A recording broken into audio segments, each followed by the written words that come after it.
Crikey! I've got to replay the cast! It was an FFA we played in Fraudarchy.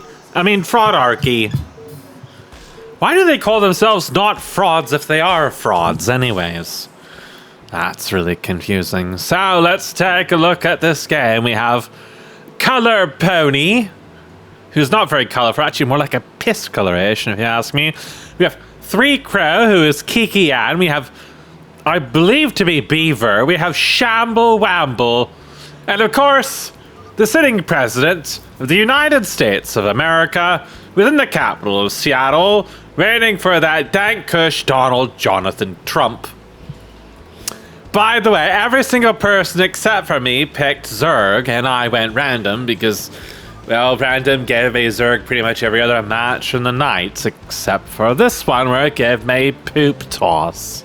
But it's okay, I had plans to become Zerg at the end of the game, just like Beaver in that one match. So we have Kian going for a Hydrolix. We have Shamble Wamble, who's absolutely not at all going to go Zorkis. No, that never happens. That's not Zorkis. We have a Quasric Pool. Oh, and another Quas Pool. Well, the Quaslisks, the Ticklisks, were updated ever so slightly. I don't really know if they're any better or worse than they used to be. By the way, pretty much every single game in this event, I did really autistic things. Because, well, I do autistic things. Well, I suppose it just comes with the job. So, Hydrolix, Zorkalix, and Quasilix. Lots of licking, as Ricky Honachase, who is French, would say. Not seeing any of that double Cagrant into fast expand. We are seeing a fast spray though. Well, Gorgakores were nerfed a little bit prior to this, so they're not as hyper giga dominant as they used to be, but still certainly quite threatening. And by the time I'm getting my first drac in, there's already Gorgakore just about finished for Shamble Wamble and Abel. So that's not exactly particularly safe. Meanwhile, Keen has got a Hydralisk. There's a couple of Zeths just coming out. There hasn't really been a heck of a lot of scouting. I presume everybody just assumes everybody else is getting Gorgakore. That is a safe assumption, but only Shambler is a true believer. So he's not moving out to attack at all. No early rushes. It's just go straight for the Warden. I figured if it wasn't going to be Gorgakore, so it was probably going to be Zeth spam, because Popo liked Zeth spam, and, you know, that certainly was not a bad call, because, well, it's Zeth spam. One goes down, and not two. Did lose some mining time, though. The Naths turned back, and they could have tickled Popo's rectum. He could have had some sphincter tickling, but they got pulled back and there was no defenses until just now. Not the two Nats were likely to annihilate him, but they're certainly going to be a lot less effective now. Oh no! Oh my god! Oh, it was tragic. There's some men in a hole down here. Oh, that's terrible, by the way. Still got the Zorka, still hasn't moved out. Shambler is aloof, being very defensive, very not Shambler-like. Stack of Hydralisk. Gonna go for an expansion, the first person to do so. Meanwhile, I'm ascending the tech tree. From the Warden to the Matrix to the Engram. As time went on, the likelihood of being all-ined by a large number of Gorgakores did seem to me to be more and more and more likely. But the only player going Gorgakores at this moment was being a pussy. So I didn't really have too much to worry about, but of course I didn't know that because scouting is for losers. So what do you do when you don't bother to scout and all you've built is static defense? Why, of course you go to expand, often somewhere over there. Meanwhile, inside Popo's base, he's building pretty much nothing but ticklers. And, well, he's also expanding, Shamble Wamble's expanding, and Beevcun is also expanding. It was like suddenly a switch was flipped and everybody expanded, including me. There's my expansion. Now, for some reason, there's a whole bunch of crucibles just sitting out in the middle of buttfuck nowhere. You could actually return resources to those, because that's an interesting bug. It's just random Zethicors in random places. This is a very strange map. I noticed this expansion at the start in the mini-map, but then I forgot it existed, and I never even thought to look here at the start of the match. The same is kind of the case with B. Although maybe he's doing it because his is closer to the center. The bases are somewhat symmetric. I don't know. He's kind of more off to the corner along with Shambler, so not really sure about that. Meanwhile, the scout never reached Kian, although one did over there. It's just kind of hidden in a corner. Kian's just gonna go blindly charge over there somewhere. Oh no. Beef Kun is going to get stepped on.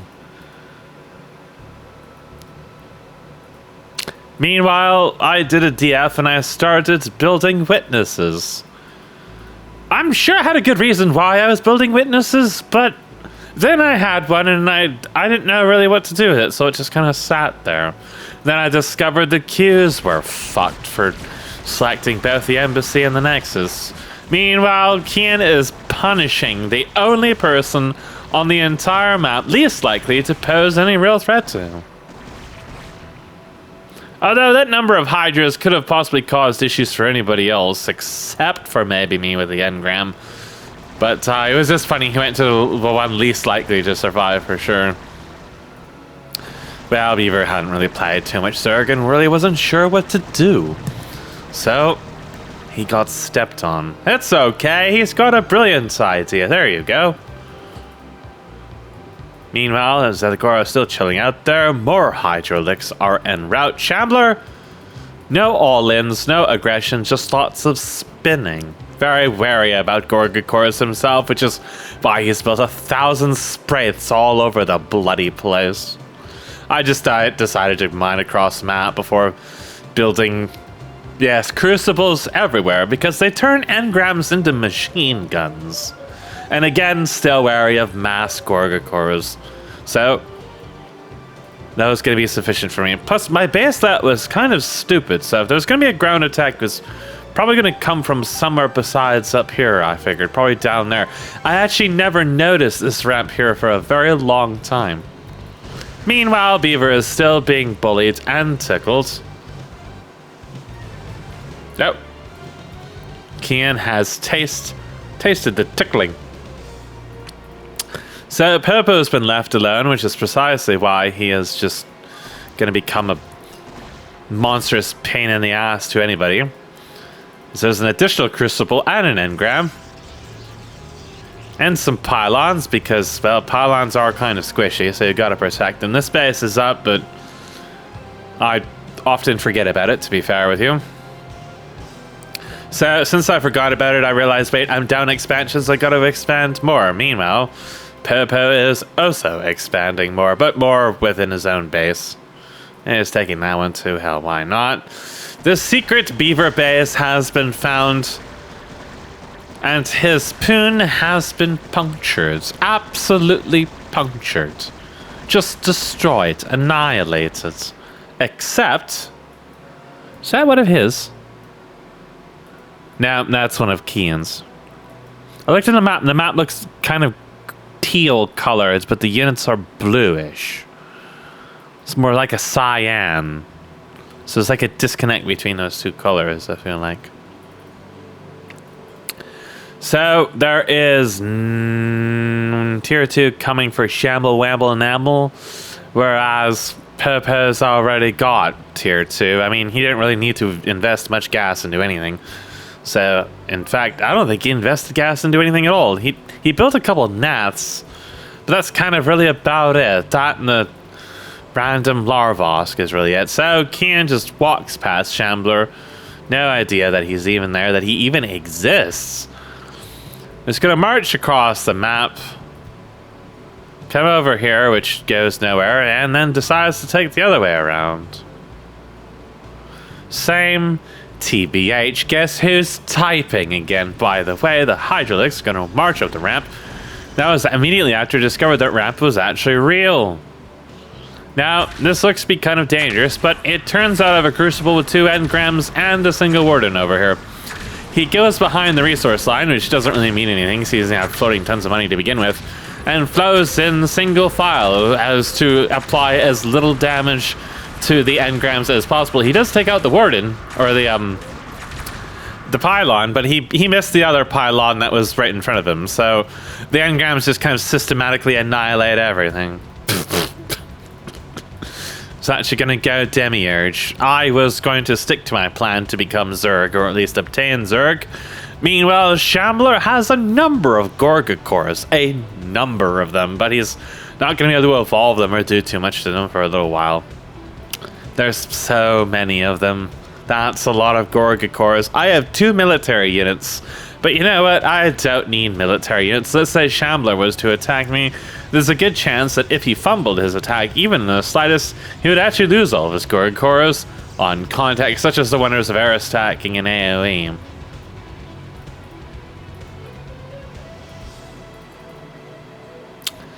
Shambler went the Iskag and is mutating some structures, as Popo continues to do nothing but bulk up an economy because, well, his only opponent that was next to him is dead and gone, and nobody else is tickling him. So he's got some workers sitting over here like bums around a burning oil barrel, sniffing and snorting as they pour various narcotics into it, not including their sister's panties.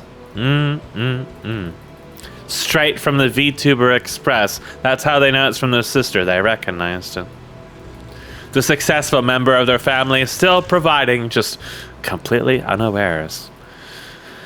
So there's some structure mutating going here, but Shambler has Gorga cores, a lot of them. They're just, I guess, a deterrent for the time being, seeing as he's not scouting or looking for any kind of aggression whatsoever. Keen is sort of the same. Finally getting tier 2 rather late into the match. So many minerals. Starting to try to get some gas under control. Gotta become a gassy boy. Meanwhile, I have 1 Demiurge and a second is on the way. By the way, Demiurge is not really particularly useful against anything anybody actually has in this match. I don't think they're really particularly useful against Zerg in general, but, well, I had a plan. Damned if it was Tizimistic. Shambler might catch wind of this. It's not really a particularly large number of hydras for just how many bloody Gorga cores it has. However, it may hit the autism switch as he comes in here. And, oh, look! There's Gorga cores! Oh my god!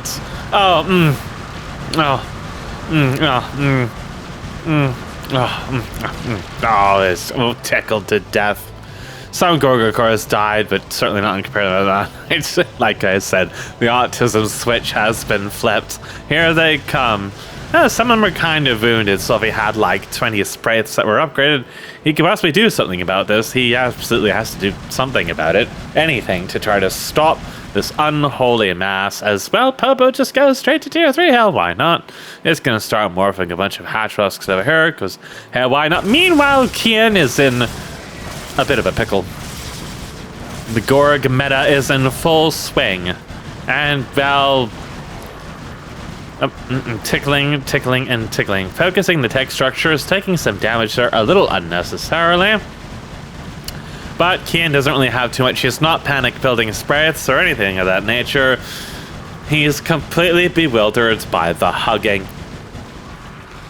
Meanwhile, I'm building additional wardens because, well, I don't ever plan to use that ramp. And look, there's some more engrams because, well, why not? By the way, I started expanding down here. I had no idea a player was even over there.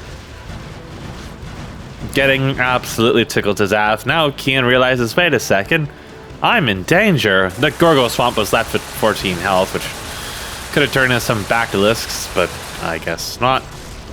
As that the core comes over there and finds Shambler, but Popo decides to ignore me, or at least no, never mind. He did send a couple over there. They got blown up. So the synthetic Cyanod is continuing to build demiurges, the weapon of choice against a race whose units will generally die before ever being in threat of being mind-controlled. Meanwhile, Popo is building like 30 fucking layers. And is still has money to spare because he's never needed to build. He only has 15 military units. Shambler has 109 military units. Kian has almost as much as I do. And mine are only increasing because, well, I started to make witnesses and I have a single uptecton. And somehow Kian's military unit count is not that far past mine. He's also dying terribly. Random Zethagors are running around. Kian murders some of Popo's shit before he is hugged to death.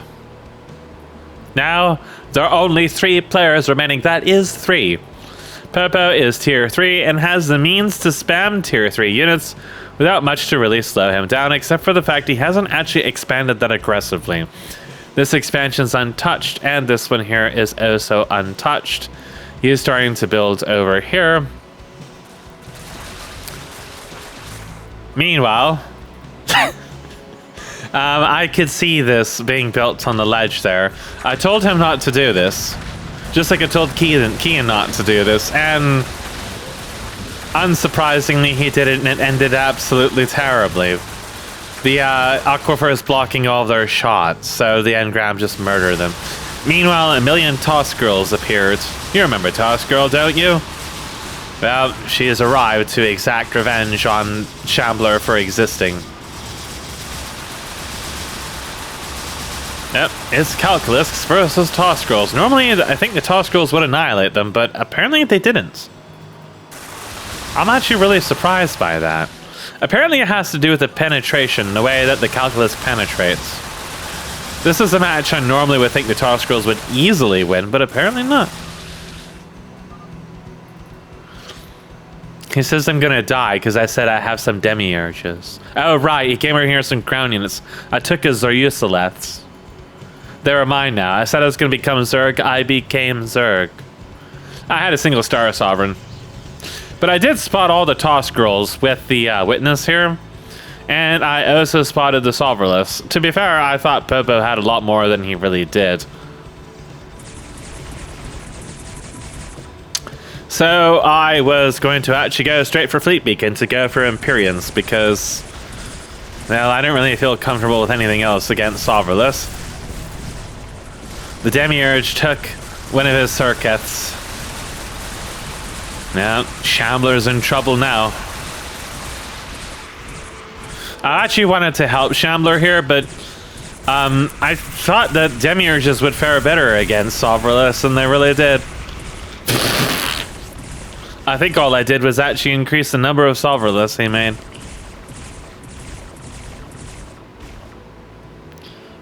So, at this point, there wasn't actually too much I could do for Shambler.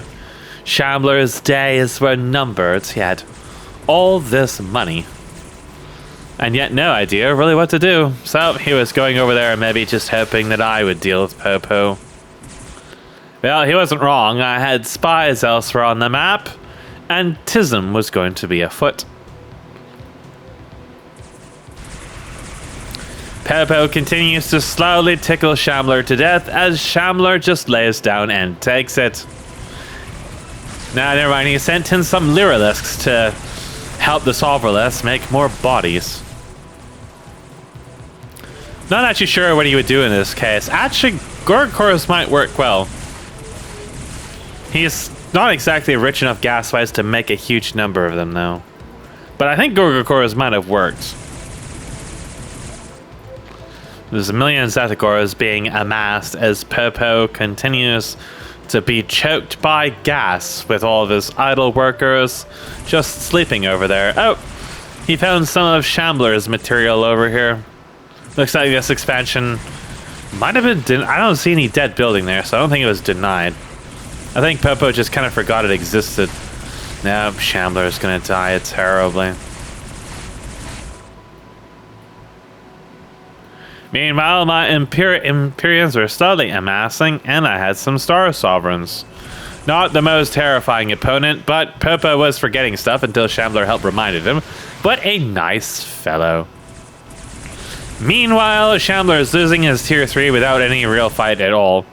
He's not really doing too much of anything, actually. He's kind of doing some autismo over there. He's kind of just accepted his death. Meanwhile, Popo's gonna encounter some enrichment. Cultural enrichment of the planty variety. Because, you see, Popo has no gas, which means he can't really actually do anything about this. So, there's a million Star Sovereigns. I had no idea what the layout in the base was, and I wasn't sure where his tech structures were, but some Toss Girls did appear, and they're going to try to move around, but they only have 2 armor pens, so the Imperians are okay against them. He tries to split up, but this is one of the only times in the entire game I tried to pay attention to things. And, yeah. I knew they had to come from somewhere, and I was like, oh, look at all these bases. They must be very expensive. I forgot the Imperians existed, and they just kind of chill out there for a while. And so the glassing begins. Yep. That's what plants do. Just as he got his Orchid Shroud starting to morph too. Oh, and then the Star Sovereign started to die. You can't cancel them out of that, so it's just like, well, whatever.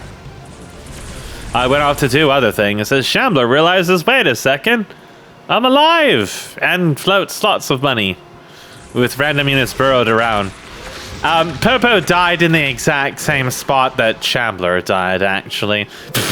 All of his shit dove north and just got obliterated by the exact same defenses. And then random Vorvicors came in here just to slowly tickle Popo to death. Oh, it's brutal. Oh, they pulled the Imperians over there, so then the Imperians started helping, or interfering anyways. Now Popo is in a little bit of a pickle. He's become complacent. So he's going to start rebuilding his tech as I slowly annihilate his defenses. I'm not really paying attention, so some of my units are probably going to die here.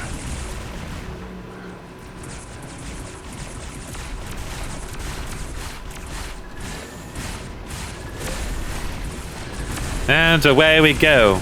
Slowly. Oh, that was one Star Sovereign. The Imperians arrive. I thought I might have been able to fight this, but I was like, nope, there's too many of them, and they're just going to keep making more. So we had to run away. Sovereigns can be quite difficult to deal with when they start amassing because of their stacking range, which is why they got the couple of Star Sovereign kills there. As even if I had paid attention, I probably wouldn't have paid attention enough to stop them from doing that. So I needed a little bit more beef. So they also slow down so they can't get away from you. There you go. Absolutely squished. Shambler built some kind of Gezithalors. The unit of choice to deal with Sovereigns and Imperians. I mean, at least he still had some tech, right? He's kind of just... There's some tickling going on. There is also tickling up top too, but... I was still going to live up to my ambitions of becoming Zerg. Meanwhile, a single Sovereign found Shambler and continues to beat the shit out of him. I like how Popo is just ignoring what's going on elsewhere in the map. It's just like continues to try to murder Shambler. Oh no. I'm trying to get that last kill as he slowly gets murdered. And the demiurges are trapped here. Hey, look, they have kills now. We can see kills. There's a lot of kills between those demiurges. Almost all of them are surely workers. The one Imperial has 27 kills. That's our Sovereign has 88 kills. That's a lot of kills on one unit. It's probably mostly larva. So here I was. One Hadrosk died because the Demiurge wasn't actually close enough to it, and I was confused what was going on.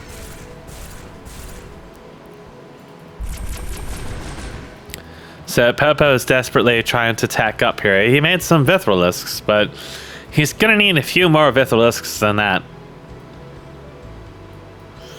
I'm just dumping money into Imperians. I even have an Anthelia, and I may or may not use at some point. The thirst for Shambler's anus gave me free roam to this game, because chances are Popo had actually managed to get his gas under control and started attacking me. I was just going to run into the same problem I always do, in which I forget that half the map exists. This time it was Popo's turn to forget half the map exists, and that definitely hurts him in the long run. But he only has a few Vithrilisks, so I'm not really sure what he intends to do with them. Maybe he's going to use them to kill all the Iroleths. There is a number of Iroleths. I did see them. Oh. Oh, they're allied. They allied. I didn't know that. I thought that might have happened at some point, but... Yep. The gag's up, though. Slow as it may be, the armada of plants are slowly making their way across the map, killing everything in range. As their unified battle armada slowly takes shape. And I just start taking over dead bases, because, well, I need something else to forget about.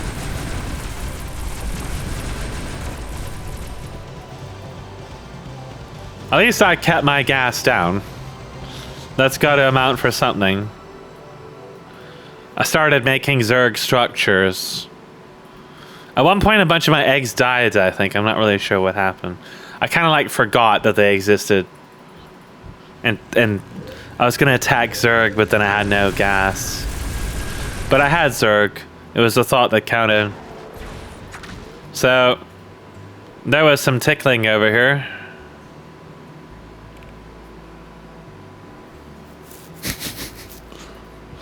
I don't actually know what happened to these units. Oh, they're going over there. They're gonna try to kill my my Zerg, the scoundrels. At this point, I kind of forgot really what was going on. I think Shambler kind of forgot what was going on too. I don't really know what he's doing. They started murdering my Zerg. Popo makes one final last stand. What tech I saved can't shoot air. See, I remember the Anthalian existed. Popo has he gives up that one. Well, I hate to spoil this to you, but I tried to use Demiurges against the Gezzies. It didn't work out. And as a result, Popo's hatchery got given back to him. So the speediest troops have to come to assist. Shambler kind of forgets the calculus exists, at least for a while. Meanwhile, there's murdering the burr of the Trollocs. Yeah, Shambler never at any point actually attempts to put up a fight from this stage. Actually, he just tries to play hide the hatchery. But the thing is I've played so many games of hide the hatchery that you can't really play that against me. I know how to hunt them down. He did, however, get to kill a bunch of the scribes. Some scribes defeated him in other places, but he held strong over here. Yeah, I know how to systematically probe the map. I mean, he's got so many Drolets burrowed, but... eventually, I discovered that Anthelians hit burrowed shit. And it kills a very large number of his workers, I think. See, he's trying, but you just set up sweeping patterns of units across the map. I always thought he had one over there, but he actually has very little. He has a Lakizlisk over there. So that's just what a typical FFA looks like. It's just extraordinary tism. Then there's that other one with Benno. That was also